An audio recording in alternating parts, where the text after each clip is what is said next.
Bismillahirrahmanirrahim.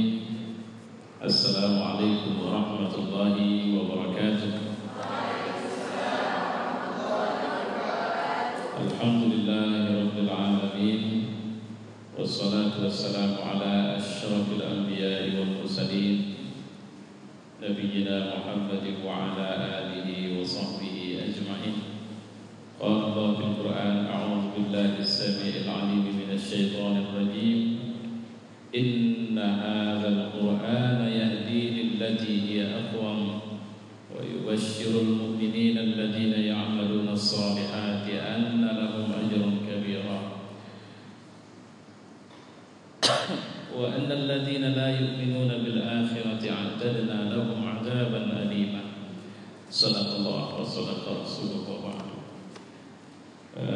Ikhwan akhwat, alhamdulillah pada kesempatan malam ini saya menganggap ini ketetapan takdir dari Allah, karena sebenarnya panitia pelaksana kegiatan mukhayyam ini, kalau saya tidak khilaf, sudah berupaya menghubungi saya tanpa lelah dan tanpa respon dari saya.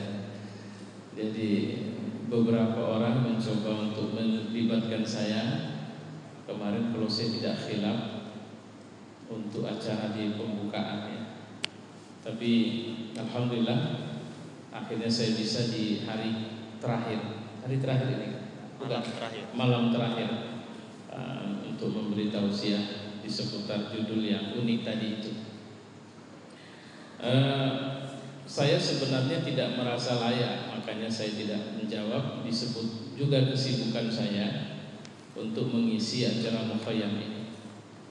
Pertama, saya sadar bahwa hubungan saya dengan Quran itu belum terlalu akrab, sehingga saya disuruh, ya ini sama aja menjadi mentor narasumber untuk mengajari orang yang sedang melaksanakan pertemuan yang penuh dengan berkah dan tidak ada waktu yang tersisa kecuali merupakan amal soleh bagi kita. Sampai terakhir saya pikir terlalu sombong saya ketika dimintain kesediaan, tapi tidak bisa. Cuma kondisinya sekarang tenggorokan saya sedang gatal dan batuk. Jadi mohon maaf nanti kalau sebentar saya batuk. Insya Allah topiknya saya ganti ya, judulnya aja saya ganti. Ya, saya mengganti judul dengan nanti bisa saya sharekan. Tapi saya rasa sudah pernah saya share ini ke WhatsApp-nya komunitas Sakinah, bukan di sini kan saya ikut juga, ada KSI ya. Membangun mukmin berkarakter Al-Quran atau berkepribadian Al-Quran, itulah kira-kira judulnya. Saya mengambil judul ini karena ini sama dengan judul sewaktu saya memberi seminar inspirasi Al-Quran beberapa hari yang lalu. Ya. Kenapa harus berkepribadian Al-Quran? Karena itu yang hilang. Jadi kalau Quran yang hilang itu adalah seperti yang dibilang Said Qutb dengan Jilul Quranil Farid, generasi Quran yang unik. Karena Qurani itu beda dengan Hafiz Al-Quran. Ada banyak orang bisa menghafal Al-Quran. Tadi saya melihat di YouTube Syekh Musa yang hafaz 29 juz Al-Quran, jalan 30 juz, umur masih 5,5 tahun. Dia sudah menghafaz sampai 29 juz dan dimulai dari usia 3 tahun kalau saya tidak khilaf, dengan disiplin yang dibangunkan orang tuanya. Dan saya melihat menghafal bukan pekerjaan sulit, karena mungkin juga di komunitas kita baru men-share atau melihat ada satu artikel seorang nenek tua yang mulai menghafal Quran itu di usia, ada lagi atau pakai ini, usia 70 tahun. Dan dia kalau saya tidak khilaf hanya beberapa bulan sudah menyelesaikan separuhnya. Kalau belum dapat itu bisa di-share ulang, itu tips-tipsnya dia ajarkan sama kita. Untuk menghafal itu bukan pekerjaan sulit. Kuncinya cuma kita mau atau tidak. Karena hambatan terbesar dalam menghafal Quran itu bukan waktu dan bukan tingkat kecerdasan kita. Tapi menghafal Quran itu, ini saya tidak sedang bicara menghafal ya, sedang bicara kalau berhenti di menghafal, bukan itu generasi Qurannya. Ya. Saya pernah membaca artikel seorang anak yang batang otaknya lumpuh, tapi sejak berusia 4 tahun dia sudah mulai bisa membaca dan mengeluarkan hafalannya terhadap Al-Quran, dan akhirnya dia bisa menghafal Quran. Atau mungkin kita pernah melihat anak buta yang berusia 11 tahun tapi sudah bisa menghafaz Quran. Di Medan mungkin antum juga pernah mendengar Syekh Furqan, ya, Ustadz Furqan, yang dia buta dan dia bisa menghafaz Quran. Saya punya teman profesional sibuk, kabid personalia sebuah perusahaan BUMN. Dalam kesibukan yang luar biasa itu, dalam 2 tahun dia sudah menuntaskan 30 juz Al-Quran untuk dihafal. Jadi bukan sesuatu yang sulit. Kuncinya sederhana. Mau enggak? Kalau mau, jangan berdamai dengan rasa malas. Itu yang harus kita bangun. Tapi apa kita butuh orang yang menghafal Al-Quran saja? Allah akan memelihara Quran ini dengan caranya. Yang kita butuh adalah Qurani, adalah orang-orang yang sudah mentatbik. Makanya kemarin insya Allah di rumah dakwah saya bilang, saya sedang berpikir ide dakwah ini dengan membuat smart card, kartu cerdas.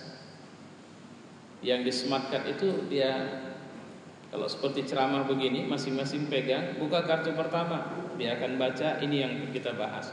Buka kartu kedua, dia akan baca ini yang akan kita bahas. Generasi pertama itu luar biasa. Mereka memulakan Islam tidak memulai dari investasi kekayaan. Jadi jangan takut, kita nggak perlu kaya dulu baru jadi Islam yang benar. Kita nggak perlu punya jabatan dulu baru jadi Muslim yang benar. Kita nggak perlu kuliah di perguruan tinggi agama dulu, walaupun itu penting untuk menjadi Muslim yang benar. Karena di alma mater Islam ini, generasi pertama itu mayoritasnya adalah orang-orang yang jangankan sekolah atau ekonomi bagus gitu. Mereka adalah orang-orang yang rata-rata buta huruf. Bahkan Nabi kita dicerminkan atau ditampilkan sebagai sosok yang mewakili orang buta huruf itu. Ini makanya ini sesuatu yang unik, gitu. Interaksi kepada Al-Quran yang mereka bangun adalah interaksi perasaan, interaksi pikiran, interaksi cinta, interaksi rindu. Sehingga tidak ada satu ayat pun yang mereka berinteraksi dengannya kecuali mereka akan khidmat mendengarkannya dengan baik.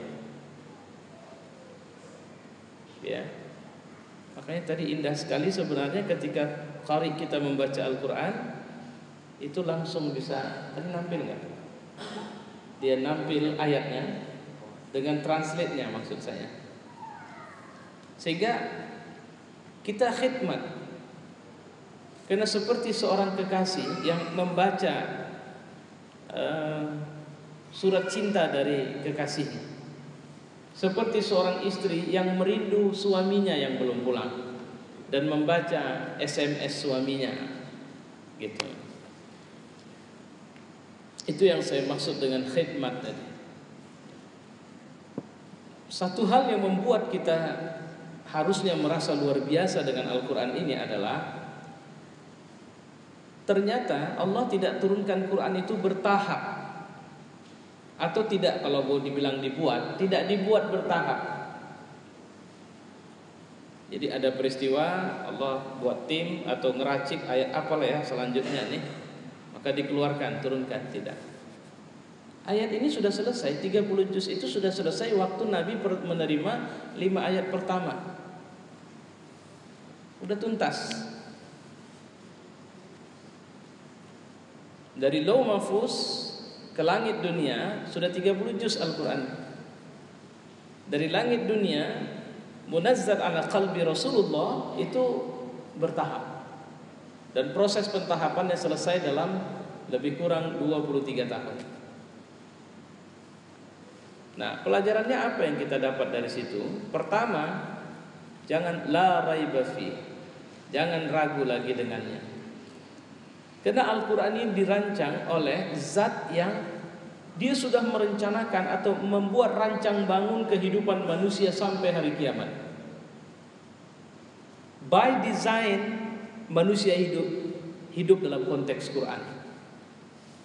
Kenapa ada orang fasik, kenapa ada orang kafir, kenapa ada orang musyrik, kenapa ada orang munafik. Quran sudah mendesain itu semua. Artinya sewaktu Nabi menerima Iqra bismi rabbikal ladzi khalaq, peristiwa Badar sudah ada catatannya. Peristiwa Uhud sudah ada catatannya. Peristiwa Hunain sudah ada catatannya. Artinya sudah ada ayatnya. Padahal baru diterima ini Iqra bismi rabbikal ladzi khalaq dan seterusnya sampai 5 ayat. Allah sudah menceritakan tentang fenomena alam, kesehatan, proses penciptaan manusia, peristiwa kiamat, peristiwa surga, peristiwa neraka. Satu waktu Nabi akan ditanya oleh orang Yahudi tentang orang ashabul kahfi. Sudah ada semuanya. Jadi artinya by design kita ini terikat dengan Quran, tidak bisa. Makanya Quran itu dikenal sebagai hudan linnas. Muslim tidak muslim dia bisa pakai Quran untuk pedoman, untuk petunjuk. Petunjuk di mana? Di kehidupan dunia dan kehidupan akhirat. Mau dapat untung dunia, Quran. Mau tidak dapat untung dunia, Quran. Mau dapat dunia akhirat, Quran. Mau dapat dunia saja akhirat tidak, Quran. Jadi kalau boleh, tapi ini bukan fatalistik yang sedang mau saya sampaikan, adalah sebuah keyakinan bahwa kita memang hidup by design. Allah memang sudah men-set. Tapi enggak usah pikir-pikirin, itu urusan Allah. Karena begitu dia turun dalam konteks sunnatullah, sebab akibatnya sangat serasi peristiwanya, sehingga tidak ada tuduhan kepada Allah bahwa ini rekayasa dia semua. Cuman awak terpaksa ini sebenarnya, karena udah diatur dia dalam Quran, mau apa lagi? Suruhnya perang Badar kan nggak bisa bilang perang yang lain, karena peristiwanya harus di Badar. Ya, waktu kalian lemah di Badar, lantas kemudian Allah memberikan kekuatan kepada kalian. Jadilah itu, ini saya rangkum beberapa translate-nya ya. Jadilah kalian orang-orang yang menang, atau itu adalah hari yang disebut dengan bertemunya dua kelompok orang. Yaumul Furqan, hari yang membedakan antara orang benar dengan orang salah, dan seterusnya. Setting, rekayasa, rancang bangun kehidupan manusia ke depan Allah sudah atur. Dan peristiwanya terjadi itu sunnatullah.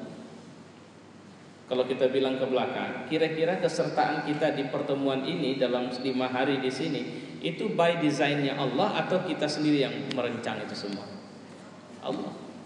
Cuma ada nggak kita merasa terpaksa terlibat di sini karena memang dikirim surat ke rumah oleh malaikat, kau harus ikut, tak bisa tidak, karena dalam catatan takdir kau ikut?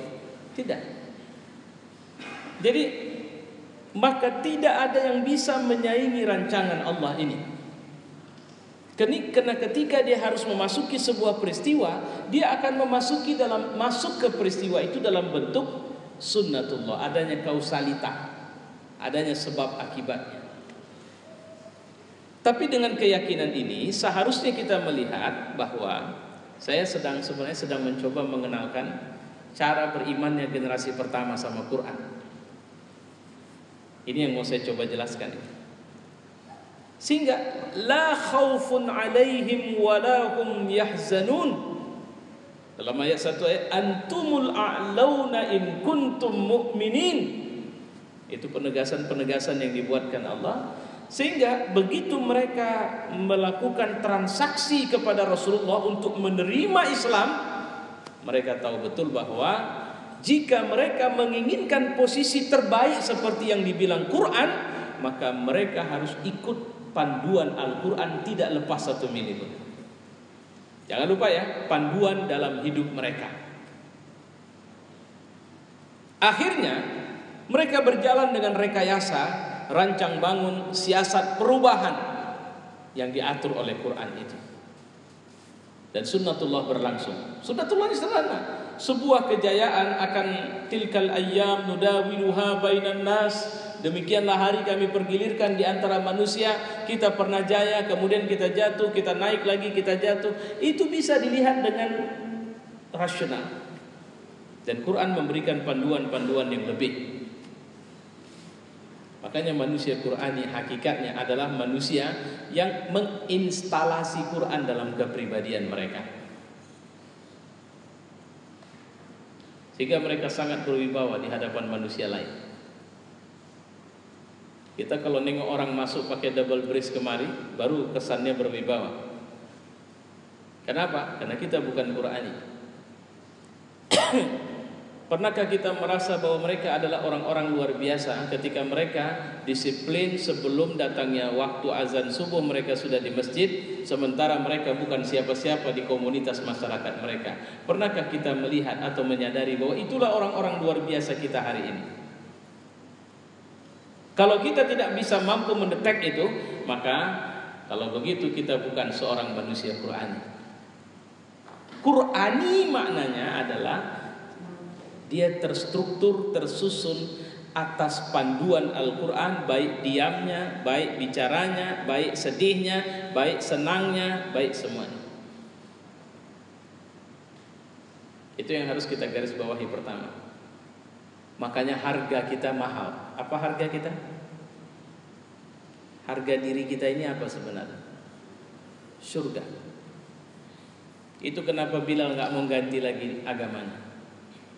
Itu kenapa Khabbab rela dibakar atau ditaruh di atas tumpukan bara api. Itu kenapa Abu Ubaidah meninggalkan ibunya. Mus'ab bin Umair rela untuk hidup miskin. Setelah divonis ibunya, dia tidak akan mendapat warisan padahal dia anak tunggal dari ibunya. Itu kenapa? Karena mereka tahu harga diri mereka sekarang adalah surga Allah Subhanahu wa ta'ala. Para akhwat ketika dia menghargakan dirinya adalah surga, dia tidak mau dibeli dalam tanda petik kecuali oleh laki-laki yang juga harga dirinya surga. Tidak bisa dibeli oleh yang lain. Dan tidak mau membuat penawaran rendah dari dunia ini. Dia tidak akan, mohon maaf saya, ini radikal jadinya. Dia tidak akan bertanya berapa penghasilanmu sebulan. Bisa kau kasih makan apa tidak aku nanti? Dia tidak peduli itu. Dia hanya melihat ini profil manusia surga atau tidak. Kalau tidak, mohon maaf, aku tidak mencari laki-laki, aku mencari suami karena Allah. Dan begitu juga yang laki-laki. Apakah ada pertimbangan-pertimbangan duniawi? Silakan. Itu yang terjadi. Makanya tidak ada kecemburuan pada generasi pertama pada saudara mereka karena saudaranya itu mendapat jabatan, tidak ada. Pada saudaranya karena saudaranya jauh lebih kaya, tidak ada. Bahkan kecemburuan yang unik. Ya Rasulullah, kayaknya kami nggak bisa saingin orang-orang kaya itu. Kau suruh kami menjaga 5 waktu, kami jaga. Mereka juga menjaganya. Kau suruh kami tahajud, tapi mereka juga tahajud. Kau suruh kami baca Quran, kami baca Quran, tapi mereka juga baca Quran. Kau suruh kami jihad, mereka juga berangkat. Bahkan mereka menyertakan harta mereka. Kau suruh kami infak, apa yang bisa kami infakkan ya Rasulullah? Sementara menghidupi diri kami sendiri saja kami tidak bisa. Kecemburuan itu di segmen atau di view yang berbeda. Dan kesuksesan tidak mereka ukur dari capaian-capaian dunia, tapi kemampuan istiqomah mempertahankan harga diri itu. Karena cobaan terhadap harga diri cukup panjang. Apa ujian harga diri? Jabatan, itu ditawarkan sama Nabi. Apa ujian harga diri? Wanita, itu ditawarkan sama Nabi. Apa ujian harga diri? Apa satu lagi? Ya, jabatan, tahta, wanita, harta. Itu ditawarkan sama Nabi. Tapi apa kata Nabi? Tidak. Kalian letakkan bulan tangan kanan, matahari tangan kiri, atau kalian melakukan satu tindakan yang memaksa aku tidak akan berhenti dari dakwah ini sampai Allah sendiri akan menghentikannya. Kenapa? Ini harga diriku. Mahal nggak? Mahal sekali. Berapa, adakah antum pernah merasa ketika antum bisa rajin tahajud setiap malam, bahwa itu keluar biasaan antum? Tidak. Itu setoran antum pada Allah untuk nyicil rumah antum yang sudah antum pesan di surga. Tapi uniknya cicilan ini, kasihnya dulu duitnya sama kita, suruhnya kita, kau belum bayar ya? Bayar. Nah, kayak begitu. Siapa yang menggerakkan kita bangun? Alarm di smartphone kita. Kadang kita punya handphone sampai tiga alarmnya hidup serentak. Tak bangun juga nih kita. Atau bangun satu matiin, terus tidur lagi. Kenapa? Yang di sini tidak hidup alarmnya, masalahnya. Hati itu tidak ada alarmnya. Kalau ada alarmnya, lemah, sakit, ya Allah, kita bisa rasakan itu, kita bisa bangun dengan mudah. Ya, sama dengan tilawatul Quran. Kalau antum bisa 1 juz sehari, sebenarnya nggak ada yang luar biasa dari situ. Antum bisa 3 juz per hari, itu juga masih belum luar biasa. Mukmin paling qawi dalam membaca, dia 10 juz per hari. Sehingga dalam 3 hari dia mau khatam Quran. Tapi saya menghitung-hitung kalau 10 juz per hari kayaknya repot. Dia harus anytime. Dengan demikian dia harus menginstal Quran dalam ingatannya dulu. Artinya dia harus hafal Quran.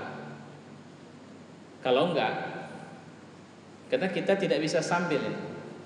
Otak kita enggak bisa kerja sambil karena kita belum install di dalam. Ngerti maksud saya? Kalau antum mau coba baca Quran 1 juz saja sehari, antum harus menyisihkan waktu antum khusus untuk itu. Tapi kalau antum sudah menginstalnya dalam ingatan antum, tidak ada masalah. Sambil berdandan antum bisa baca Quran. Sambil jalan kalau mahasiswa ke kampus bisa baca Quran. Sambil nyetir bisa baca Quran. Kenapa? Yang keluar adalah ingatan-ingatan Quran. Dan itu saya kira 1 hari kita bisa lebih dari hanya sekedar 1 juz. Ya. Jadi generasi pertama itu mereka berinteraksinya seperti itu.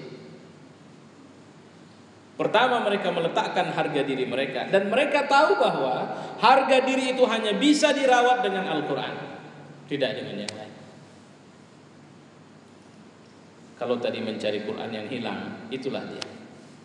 Bisa gak kita temukan orang yang harga dirinya adalah surga dan ridha Allah hari ini? Bisa. Berapa banyak? Tidak banyak. Jangan pernah berharap dari orang-orang Islam yang lemah untuk menjayakan Islam. Karena yang saya maksud dengan lemah itu bukan tidak kaya, bukan tidak punya jabatan, tapi tidak punya keyakinan dan kesungguhan atau kefahaman yang sungguh kepada Allah bahwa harga dirinya adalah surga Allah. Orang kayak ginilah seperti Umar bin Abdul Aziz. Setelah jadi presiden makin kurus, bukan makin gemuk. Hartanya dia nasionalisasi, dia sumbangkan kepada negara. Kebiasaannya di mana-mana menangis. Karena sadar posisi. Pada derajat paling tinggi di antara makhluk, dia tetap berada pada posisi rendah di hadapan Allah kalau dia tidak sujud sama Allah. Karena ini agama kita ini unik. Tahu cara terbaik bagaimana suara kita didengar di langit, bisa mengguncang aras.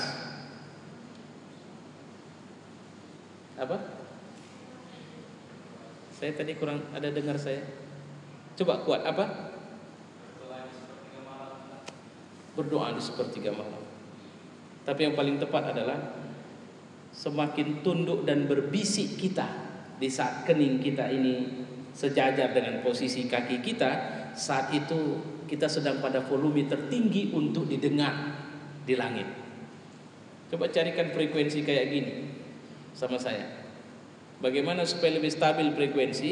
Kita lebih sering meletakkan kening kita ke bawah dan berbisik kepadanya. Kan ini unik ya. Kita berbisiknya ke bawah, itu langsung sampai kepadanya. Tidak ada agama seperti ini. Ada orang yang memanggil Tuhannya dengan menyanyi. Ada orang dengan memarahi. Kalau film India kan dimarah-marahinya Tuhannya itu. Ya. Ada orang dengan memberikan upeti, sesaji.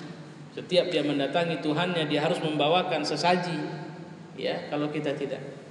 Tuhan kita menyuruh kita untuk tundukkan setunduk-tunduknya. Pada saat itu dia akan mendengar sejelas-jelasnya. Generasi pertama itu luar biasanya di sini. Sehingga ketika saya bilang harga diri mereka surga, maka view mereka dalam hidup menatap dunia ini kecil sekali. Dalam satu hadis Nabi mengatakan bahwa dunia ini seperti kotoran yang keluar dari belakangmu itu. Yang pasti tidak ada orang yang mau memakannya walau sudah diolah oleh chef paling terkenal jadi bolu. Kita buat, ini hadis yang saya baca tapi saya improve lah. Maka jangan anggar dunia di hadapan Allah, kecil itu. Nggak ada harganya dunia sama Allah. Jadi anggar apa? Nggak perlu anggar-anggaran. Kalau mau mulia cuma satu, takwa. Ketika sudah berhimpun generasi gini banyak pertama sekali itu, apa yang terjadi kemudian? Mereka mulai membangun goncangan-goncangan kecil yang berujung pada goncangan-goncangan besar, peradaban-peradaban yang tidak tunduk kepada Allah. Ketika Nabi mengatakan kita akan jatuhkan Konstantin, jangan lupa gelombang upaya untuk menjatuhkan Konstantin itu sudah dimulai dari masa Rasulullah Shallallahu Alaihi Wasallam. Kontak senjata pertama sekali itu terjadi pada perang Mu'tah. Itu adalah perang terbuka antara kita dengan Bizantium. Di saat itu umat Islam jumlahnya 3.000, pasukan kafir jumlahnya diceritakan sekitar 40.000. Bayangkan kalau logika bunuh diri itu. Tapi orang yang harga dirinya surga ini tahu betul bahwa mereka harus masuk ke dalam surga itu, dan cara mudah masuk surga itu adalah al-jihadu fi sabilillah. Dan jihad itu modal terbesar adalah diri sendiri. Dan modal terbesar dari dalam diri yang harus kita bawa pergi jihad adalah keberanian untuk mati di jalan Allah. Kalau jihadnya masih ya Allah, saya ikut perang ini tapi doakan ya Allah tidak kurang satu apa bisa saya pulang lagi. Udah nggak usah duduk-duduk aja di rumah. Kalau ada ini akhwat ini nanti misalnya menikah punya anak, kemudian nggak mau punya anak 2, nggak mau punya anak 3, nggak mau punya anak 4, nggak mau punya anak 9, 10, 11, 13, udah coba betulkan dulu niat nikahnya. Kenapa? Nabi nggak pernah menyuruh kita untuk membatasi jumlah anak kita. Menjarangkan kelahiran silahkan. Tapi kalau membatasi, tidak ada hukumnya dalam syariat Islam. Ini sekaligus kenalan ini. Saya punya istri alhamdulillah sekarang masih 9 anaknya. Makin tua, makin cantik pula saya tengok. Iya. Nanti ada yang udah pernah lihat kan? Kalau ada yang sudah pernah lihat bisa nggak percaya. Kalau yang belum pernah lihat nengoknya pasti nggak percaya. Karena pernah istri saya naik tukang becaknya ramah. Dia tanya, ibu apa anak berapa? Dia bilang anak 9. Begitu istri saya bilang anaknya 9, tukang becaknya langsung ngerem mendadak. Terkejut gitu. Ya, saya mau kenapa saya bilang begini? Karena memang kita butuh generasi yang cukup banyak untuk menginvestasikan dirinya di jalan Allah Subhanahu wa taala, apalagi di zaman yang sesulit sekarang ini.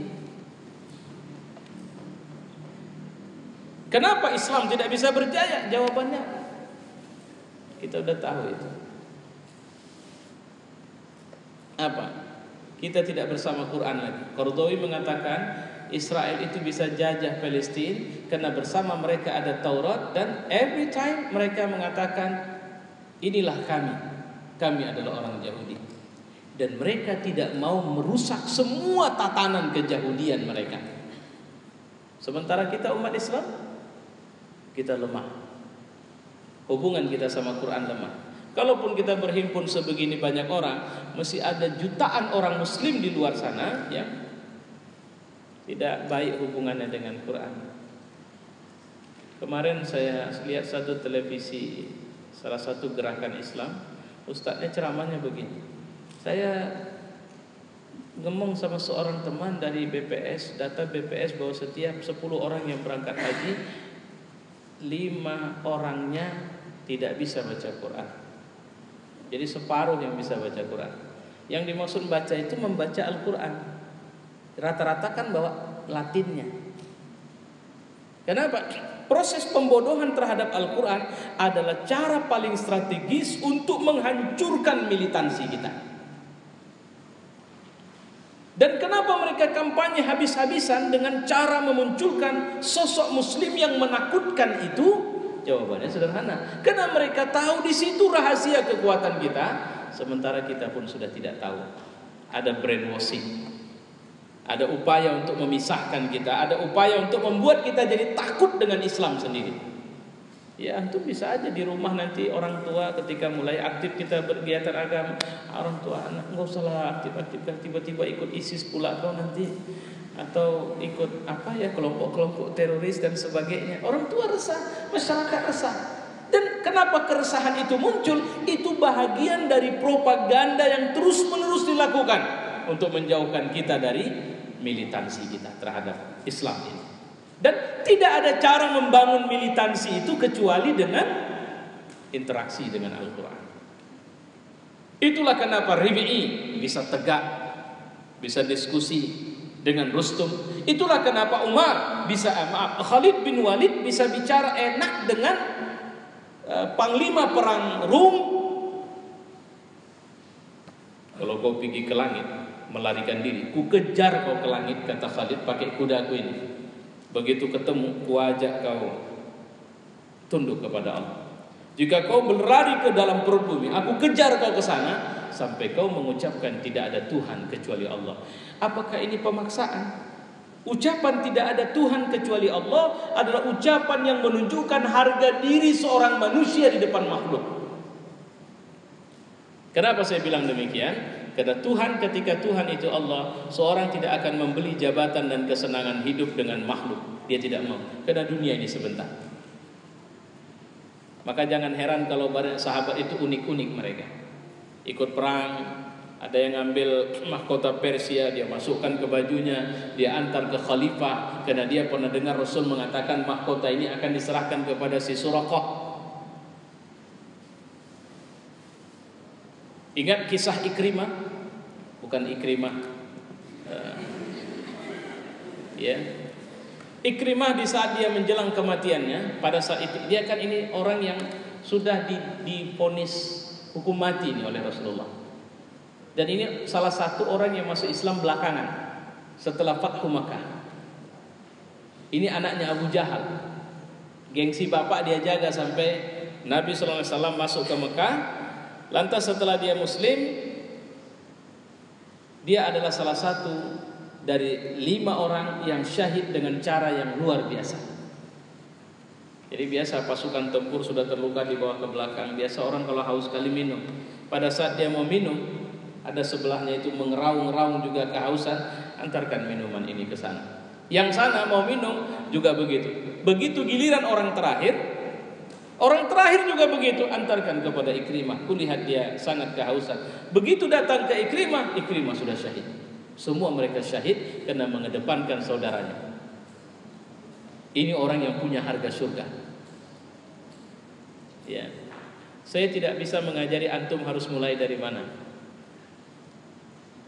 Saya hanya berharap kalau antumlah generasi yang hilang itu artinya sumber daya antum satu orang itu minimal harus bisa menaklukkan 10 orang. Itu garansi Quran. Ya, mukmin qawi dia harus bisa menularkan pengaruhnya minimal kepada 10 orang. Kalau dia luar biasa kekuatannya 1:1000, 1:200, 1:100, 1:10. Kelas kita bukan 1:1. Jadi kalau Medan ini warga di sekitar 3 juta, berapa orang dibutuhkan untuk menaklukkan Medan ini? Jika kita buat 1:10 saja lah, 300. Kita butuh 300.000. Penularan ke 300.000 kita butuh ini. Jadi ketika mereka tahu harga diri mereka adalah Al-Quran, Al-Quran itu bergerak dan menyuruh mereka bergerak. Al-Quran itu tidak menyuruh kita diam. Maka sebuah kesalahan fatal kalau kita berinteraksi dengan Al-Quran itu kita mengira hanya dengan duduk membacanya. Tunggu ya, saya bukan menyalahkan duduk membaca, tapi injeksikan dia, install dia dalam kepribadianmu dan hidupkan dia dalam lapangan amalmu. Coba terbiasa untuk ketika orang datang minta tolong sama kita uang, yang di kantong kita cuma ada 100.000. Coba bisa nggak kita terbiasa untuk menghidupkan akhlak yang disebut dalam Quran, bahwa mereka lebih mengedepankan orang-orang susah ketimbang diri mereka sendiri. Siapa itu? Keluarganya Fatimah Az-Zahra yang diabadikan dalam Quran. Atau kesabaran Aisyah radhiyallahu anha ketika terkena hadisul ifki. Atau orang-orang yang tidak merubah janjinya karena ingin syahid, seperti yang disebut Allah dalam suratul Ahzab. Makanya merenungi Al-Quran itu unik. Kalau kita renungi dia pelan, maka dia akan hadir dan terbuka pintu-pintunya. Seperti kita sedang mencoba membuka pintu dari sebuah rumah yang tertutup. Kalau dia sudah mulai terus kita deketin, pada titik dikala keikhlasan kita sudah normal, maka keikhlasan inilah hakikatnya sebagai miftah, di mana akhirnya kunci, di mana akhirnya Al-Quran akan membukakan hazanah petunjuknya kepada kita. Allah Subhanahu Wa Taala maksudnya. Dan itulah orang-orang yang akhirnya dia dibimbing oleh Al-Quran. Makanya bahasanya hudan lil muttaqin. Sehingga Quran itu melakukan proses bimbingan kepada kita. Saya kira ini karena tadi moderator saya kira mau ngasih HP sama saya. Rupanya ngingatin waktu beliau. Insyaallah nanti kita bisa diskusi mungkin. Assalamualaikum warahmatullahi wabarakatuh.